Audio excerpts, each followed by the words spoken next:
मैं इस समय सिंगू बॉर्डर पर हूं और किसानों का आंदोलन चल रहा है। एक ऐसा आंदोलन जिसने इस सरकार को घुटने पर ला दिया है, जिसने मीडिया को एक्सपोज कर दिया है और जिसने इस बार एक बार फिर से देश को एकजुट कर दिया है।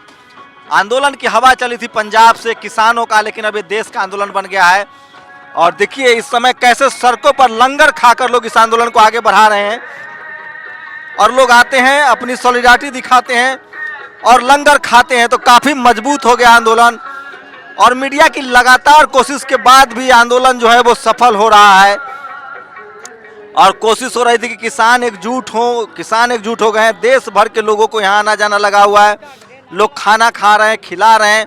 और ये तैयारी देखिए, गुरु नानक देव साहब ने जो कोशिश की थी, जो किसानों को, मजदूरों को, उन्होंने इस देश में जात पात था, भेदभाव था, गुरु नानक साहब ने उसको खत्म किया और कहा कि सब एक साथ बैठ के खाएं। उसकी शुरुआत हुई। आप लोग को उम्मीद थी कि पूरा देश आप लोग के साथ इस तरह से खड़ा हो जाएगा? बिल्कुल उम्मीद थी। इस देश में हिंदू, मुस्लिम, सिख, ईसाई सब आपस में भाई भाई हैं। ये आज करीब बहुत पुराना सबका नारा है। हम अपने संघर्ष के लिए खड़े हैं, मतलब अपनी हक के लिए खड़े हैं। हम कोई नाजायज़ नहीं खड़े। पूरा देश हमारे साथ है। देश नहीं, विदेश, पूरे जितने भी विदेश हैं, बाहर के जितने भी देश हैं, वो भी हमारे साथ खड़े हैं।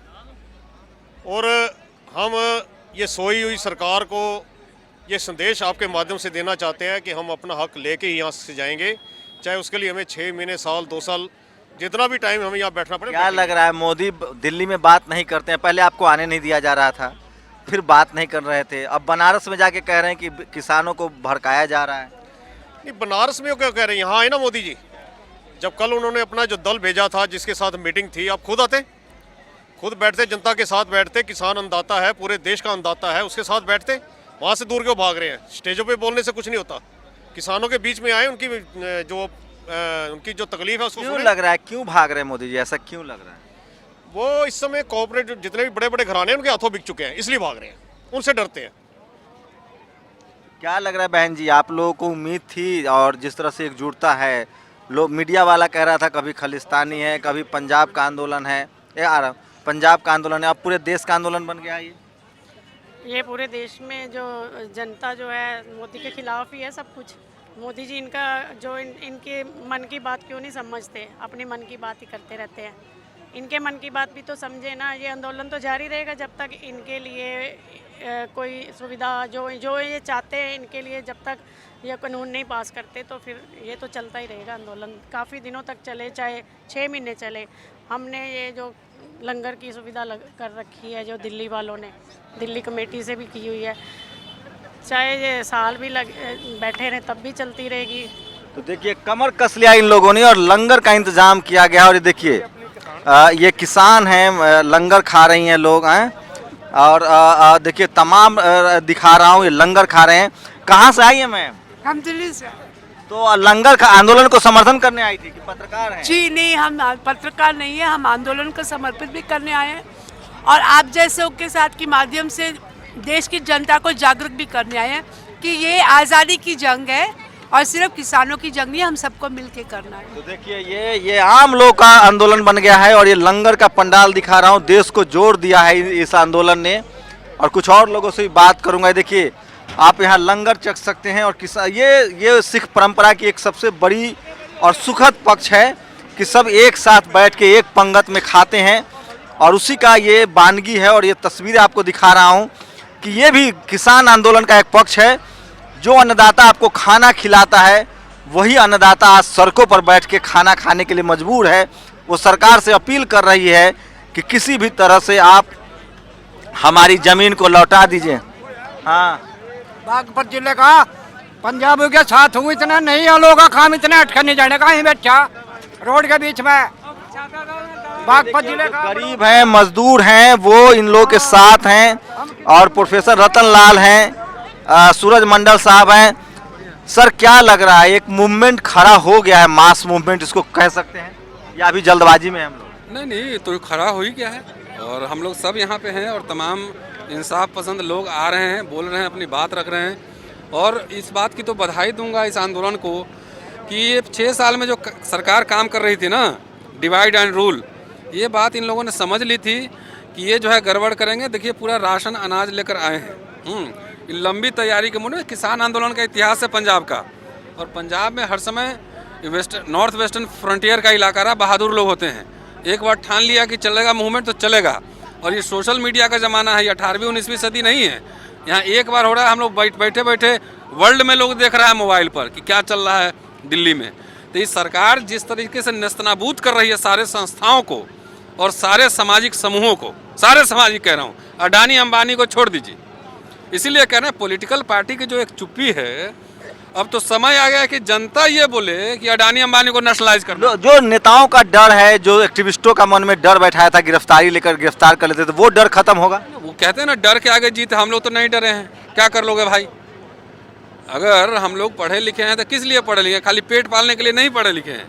बुद्धिजीवी का काम अपने समय के जलते हुए प्रश्नों पे सवाल, अपना पोजीशन क्लियर करना है। आप क्या कहेंगे सर, आखिरी कमेंट क्या लगता है, देश का ये आंदोलन खड़ा हो गया और अब इससे सरकार निपट पाएगी, या ये आंदोलन अब अगर सरकार मांग भी मान लेती है तो अब लोगों को हौसला मिल जाएगा कि आंदोलन के जरिए सरकार को झुकाया जा सकता है? ईवीएम की सरकार है, ये डरेगी तो सिर्फ आंदोलन से, और वो भी सड़क के आंदोलन से। मैं अभी डॉक्टर रतन लाल जी से शेयर कर रहा था कि 13 पॉइंट रोस्टर के विरुद्ध जो हम लोग एक माहौल बनाए थे, तो उसमें दिल्ली विश्वविद्यालय के गेट पर जो हम लोग रहते थे तो मात्र 100-150 लोग रोज़ करीब 1 महीने तक इकट्ठे रहे थे, और सरकार को झुकना पड़ा। जब हमने भारत बंद का कॉल दिया तो पूरे देश में रिस्पांस था।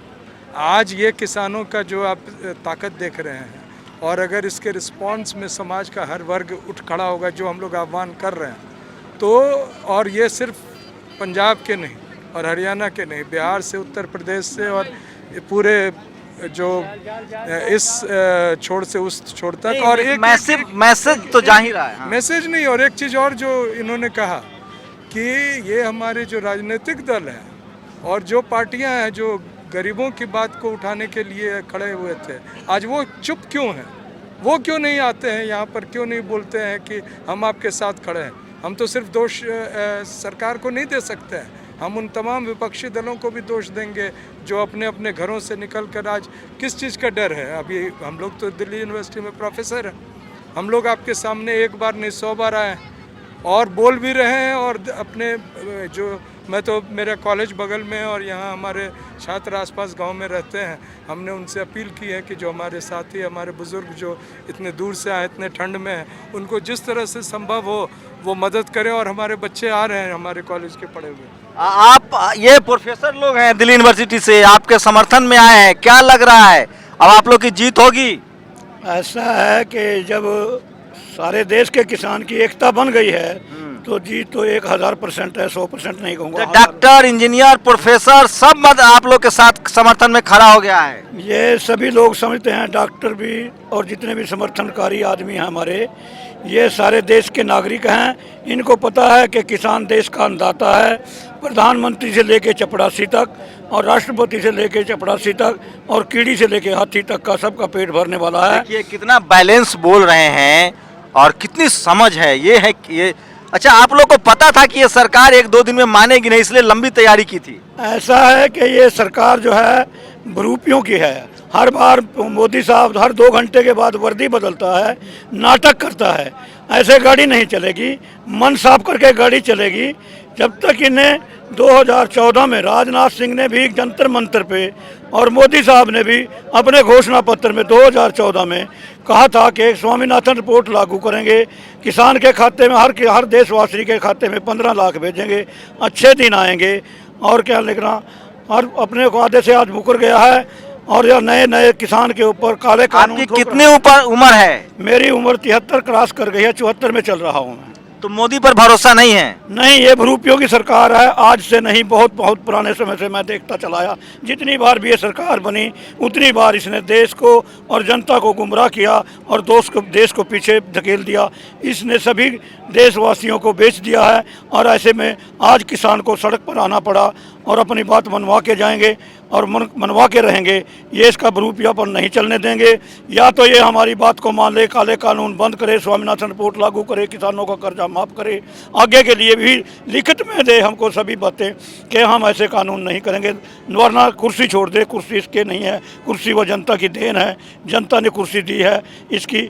जो वादे 2014 में किए उसके बाद इसके हाथ में खजाना आ गया और खजाने से अब ये गुमराह कर रहा है जनता को। किसी को 2000 दे दिया, किसी को 1000 दे दिया, लेकिन जो किसान का अन्नदाता है उसको अन्नदाता को पूरा किसान का पूरा लाभ नहीं मिल रहा। तो कह रहे हैं कि बिल से आप मालामाल हो जाएंगे आप लोग। हाँ, वो कब होंगे? किसान आज आत्महत्याएं कर रहा है, फांसी ले रहा है, कब करेगा? कब करेगा? जवाब दो इस बात का। झूठ बोलने से। इसका एक और है, इसने मीडिया भी खरीदा हुआ है, बहुत से मीडिया साफ हो जाने और साफ बात नहीं देते। दूसरा नंबर, इसने पंडित जोशी खरीदे हैं, अखबार में देता है मोदी 30 साल राज करेगा। अरे पंडित और उनको पता होता तो वो अपना क्या लग रहा भविष्य आगे के लिए उज्जवल कर लेते, लेकिन वो मौत के घाट में तो जाते हैं, दिन रात मौत में जाते हैं, वो अपना क्यों नहीं बचा लेते?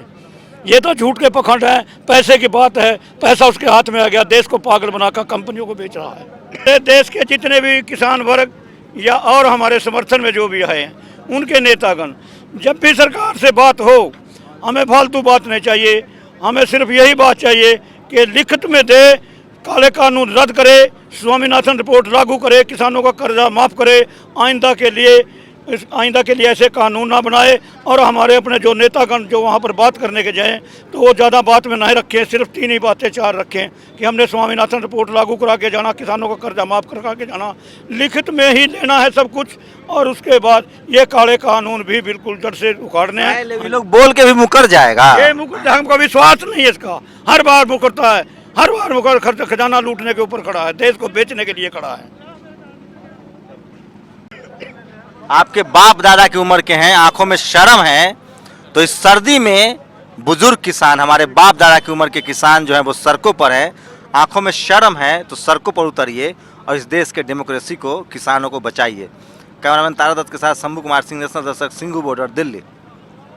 नेशनल दस्तक की आपसे गुजारिश है कि अगर इसको बचाना चाहते हैं तो नेशनल दस्तक को सब्सक्राइब करने के लिए रेड कलर के सब्सक्राइब बटन को दबाएं, फिर बेल आइकन की घंटी दबाएं। नेशनल दस्तक को बचाने के लिए बहुत जरूरी है कि हर खबर को शेयर करें, लाइक करें, कमेंट जरूर करें।